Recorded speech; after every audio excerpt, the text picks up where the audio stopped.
이 법조항으로 공부하는 게 더 체계적이에요. 솔직히 말해서. 훨씬 좋아, 내 봐도. 응? 법을 못하는 애들 특징이 법조항 무시해서 그래. 아, 법인데 법조항을 무시하면 어떻게 하나. 법이 이렇게 만들어진 이유가 다 있어요.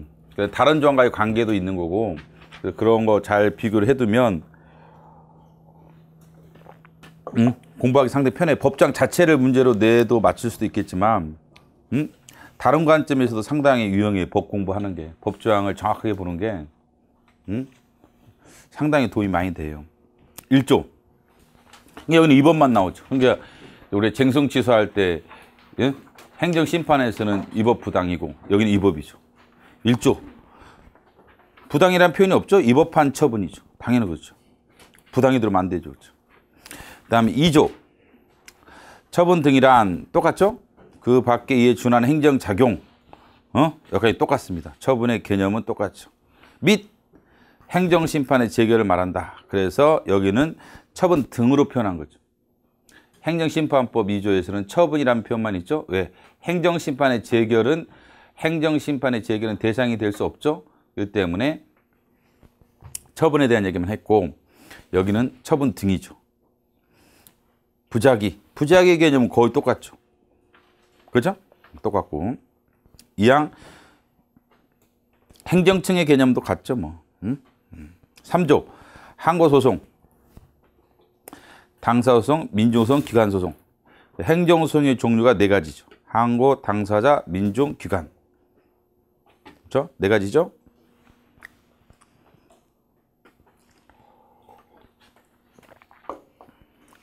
당사자소송 잘 봐보세요. 법률 관계죠.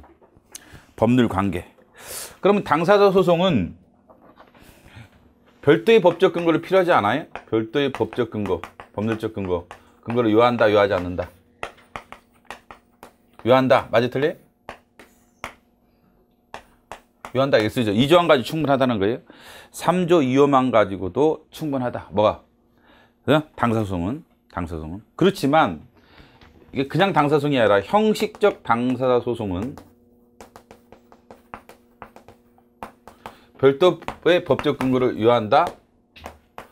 요하는 거예요. 왜? 이건 실적 당사소송에 대한 얘기죠, 사실은. 실적 당사소송은 별도의 법적 근거를 요하지 않습니다. 그다음에 형적 당사소송은 요하죠.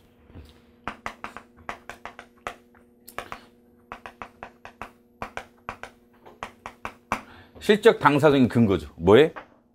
3조 2호는 실적 당사성의 근거고 별도의 법적 근거를 요하지 않습니다. 근데 이게 형적 당사성의 근거로 볼 수가 없단 말이죠. 왜? 형적 당사성은 예를 들면 수용 재결을 다투는 거죠. 수용 재결. 안에 뭐예요? 보상이 나온 거야. 이게 보상 금액이라는 것은 수용 재결 안에 있고 이건 처분이란 말이죠. 그 때문에 처분을 다투는 소송은 항고소송이란 말이죠. 처분을 다투는 소송은 항고소송이죠. 3조 1호에 처분의 부작위를 다투는 소송은 항고소송이죠. 근데 수용 재결은 행정행위 중에 대리고 행정행위는 처분이죠. 그렇기 때문에 수용 재결을 다투는 소송은 처분을 다투는 소송이기 때문에 당연히 항고소송으로 가야 되는 거죠. 항고소송으로 가야죠. 그렇지만 보상 금액의 증액은 처분의 한 내용이지만 보상 금액의 증액 또는 감액, 증감, 청구소송은 이것은 처분의 한 내용이죠. 보상 금액은. 그걸 처분의 내용을 변경하는 거란 말이죠. 처분해서 예를 들면 1억이다. 근데 1억 5천원 해달라. 뭐 6천만 원 해달라. 라는 청구소송은 처분을 변경하는 소송이죠. 처분을 변경하는 소송이기 때문에 항고소송으로 가는데도 불구하고 이것은 당사소송이 되는 이유는 이거 가지고는 설명이 안 된다 이거죠. 3조 1, 2호 가지고는 설명이 안 된다. 3조 1, 2호 가지고는 설명할 수가 없단 말이죠. 처분을 다투는 것은 1호의 항고소송이죠. 2호는 처분이 아니라 법률 관계를 다투는 소송이죠. 처분 원인이라는 법률 관계를 다투는 소송이어서 이것은 안 되죠. 그렇죠? 당사소송으로 가면 안 되겠죠. 그 때문에 별도의 법적 근거를 요구하는 거예요. 그래서 이 공익사업을 위한 토지침해보상법 85조 2항에 규정되어 있기 때문에 비로소 형적 당사소송이 허용되는 것이지 3조 2호에 따라서 이게 형적 당사소송이 되는 게 아니에요. 이 당사성이 허용되려면 증감 청구성이 허용되려면 3조 2호 가지고 충분한 거예요? 3조 2호 행정소법 3조 2호 가지고는 충분하다? 아니에요. 별도의 법적 근거를 요한다. 별도의 법적 근거를 요한다. 별도의 법적 근거에 공익사업을 위한 토지침입보상법 85조 2항 같은 별도의 법적 근거가 있어야만 비로소 보상금 증감 청구성이 당사자 소송이 될 수가 있는 거죠.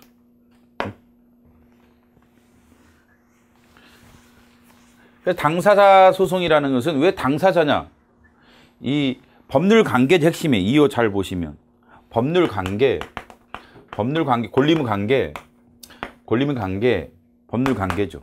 법률 관계를 다툰단 말이죠. 이게 법률 관계를. 국가와 황랑기, 권리무 관계를 다투죠. 그죠? 권리가 있다. 의무가 있다. 나 공무원이다. 공무원이었다. 그러면 퇴직금을, 퇴직금이 결정돼가지고 내가 연금을 받고 있는데 왜 연금을 안 주느냐? 연금을 월 100만 원 지급해달라. 이거 권리죠. 얘는 의무고. 권리와 의무라면 권리와 의무다. 그렇죠. 권리와 의무다. 그렇죠. 법률 관계를 다투는 소송이죠. 근데 이게 왜 당사자예요? 이게 법률 관계 당사자죠. 국가와 황랑기가 당사자란 말이죠. 쌍이죠, 쌍. 당사자. 그래서 국가를 상대로 하죠. 행정 주체를 상대로 한단 말이죠. 여기는 항고소송은 처분을 문제 삼는 거죠. 처분이나 처분 부작위. 그렇기 때문에 처분청을 피고로 하죠. 여기는 행정 주체를 피고로 하죠. 법률 관계를 다투다 보니까 법률 관계는 행정 권리 주체한단 말이죠. 근데 행정청은 권리 주체가 안 되죠. 행정 주체가 권리 주체죠. 그렇기 때문에 행정 주체를 피고로 하여 소를 제기할 수밖에 없는 거죠. 뭐는 당사소송은. 그래서 당사소송의 핵심 2호 법률 관계다. 그래서 틀리게 내는 문제로서 항고소송이라고 나오는 거죠. 2호를. 항고소송은 처분 원인하는 법률관계라는 소송, 그 밖에 공법상 법률관계라는 소송으로서 법률관계 한쪽 당사자를 피고하는 소송이다. X겠죠. 그렇죠? X다. 한쪽 당사자를 피고하는 소송이죠. 당사소송입니다. 항고소송이 아니라. 그리고 이거는 실적 당사소송의 근거죠. 이것만 가지고 충분하다. 실적 당사소송은. 그다음에 형적 당사소송은 이것만 가지고 불충분하다. 예를 들면 보상금 증감 청구소송은 이 3조 2호만 가지고는 불충분하고 공익사업법 85조 2항을 기다려야 된다. 그게 따로 있어야만 된다. 라는 얘기입니다. 그 다음 민중소송, 기관소송, 객관소송이죠. 1, 2호는 주관소송이고 3, 4호는 객관소송이죠. 민중소송. 자기의 범상익과 관계없이 그 시정을 구하는 소송. 기관소송. 기관상호 간에 헌재법 3조 이하의 규정에 하는 헌재의 관장사원으로 되는 소송은 제한다. 그래서 항고소송은 이게 없죠. 1호의 경우는 없죠. 1호의 경우는. 1호 단서는 없잖아요. 1호 단서는 없죠. 4호 단서가 있죠. 오히려 1호의 경우는 헌재법에 단서가 있는 거죠. 그래서 1호와 관련되는 항고소송과 헌소가 이렇게 되는 이유는 이렇게 된 이유는 뭐예요? 이거는 헌법재판소법 68조 1항의 단서죠. 68조 1항의 단서에 따라서 단서에 헌법소원이 항고소송 관계에 있어서 보충적 권리구제 수단이다. 2차적 권리구제 수단이라는 것을 밝히고 있기 때문에 이렇게 되는 거죠. 그렇지만 권한쟁의와 기관소송 간의 관계에 있어서는 오히려 거꾸로죠. 그렇죠? 여기서 대맥적으로 못 온다는 것이 지금 얘기죠. 안 되는 게 올 수가 있을 뿐이죠. 그래서 권한쟁의는 보충성을 요건하지 않습니다. 헌법소원은 보충성을 요건하죠. 그렇지만 권한쟁의는 보충성을 요건하지 않고 오히려 기관소송이 보충성을 요건하죠. 권한쟁의는 헌재 거죠. 기관소송은 대법원이죠. 기관소송은 대법원이죠. 오히려 여기는 거꾸로가 돼버리는 거예요. 헌재와 대법원이 거꾸로 여기랑. 항고소송과 헌법소송의 관계에 있어서는 헌법소원이 2차적이라면 기관소송과 권한쟁의 관계에서는 권한쟁의가 2차적인 게 아니라 오히려 기관소송이 2차적이에요. 이거는 뭐예요? 3조 4호 때문에 그런 거죠. 이게. 행정법 3조 4호에서 단서가 있죠. 다만 헌재의 관장사항이 된다라면 기관소송의 대상은 안 된다. 그렇죠? 기관소송의 대상은 안 된다라고 하죠. 그리고 권한쟁의는 보충성을 요건하지 않습니다. 헌법소원은 보충성을 요건하고 권한쟁의는 보충성을 요건하지는 않습니다. 기관소송 관계에 있어서. 그 다음에